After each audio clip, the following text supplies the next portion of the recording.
রাষ্ট্রীয় প্রতিষ্ঠানের বিরুদ্ধে কথা বলতে পারবেন না পাকিস্তানের সাবেক প্রধানমন্ত্রী ইমরান খান। এ বিষয়ে নির্দেশ দিয়েছেন ইসলামাবাদের একটি আদালত। রাজধানী ইসলামাবাদের একটি জবাবদিহি আদালত এ আদেশ দেন। একই সঙ্গে পাকিস্তানের সাবেক এ প্রধানমন্ত্রী ও তার স্ত্রীর করা রাজনৈতিক বা উত্তেজনা সৃষ্টিকারী মন্তব্য গুরুত্ব দিয়ে প্রচার না করতেও গণমাধ্যমের প্রতি আহ্বান জানিয়েছেন আদালত।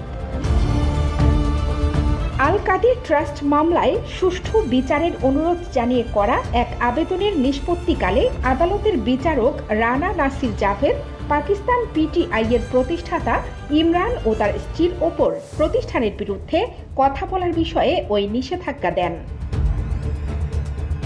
আদালত আদেশে বলেছেন, ইমরান খান সেনাবাহিনী, বিচার বিভাগ সহ বিভিন্ন রাষ্ট্রীয় প্রতিষ্ঠানের জ্যেষ্ঠ কর্মকর্তাদের বিরুদ্ধে উত্তেজনা সৃষ্টিকারী রাজনৈতিক বিবৃতি দিয়েছেন।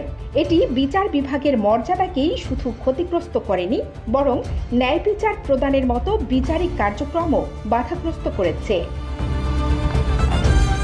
আদালতের মর্যাদা ব্যাহত করতে পারে এমন রাজনৈতিক বা উস্কানিমূলক বিবৃতি দেওয়া থেকে বিরত থাকতে আইনজীবী দল ইমরান খান ও তার স্ত্রী এবং তাদের পক্ষের কৌশলীদের প্রতি অনুরোধ জানিয়েছেন আদালত। কানিজ ফাতেমা নিপা, খবর সংযোগ।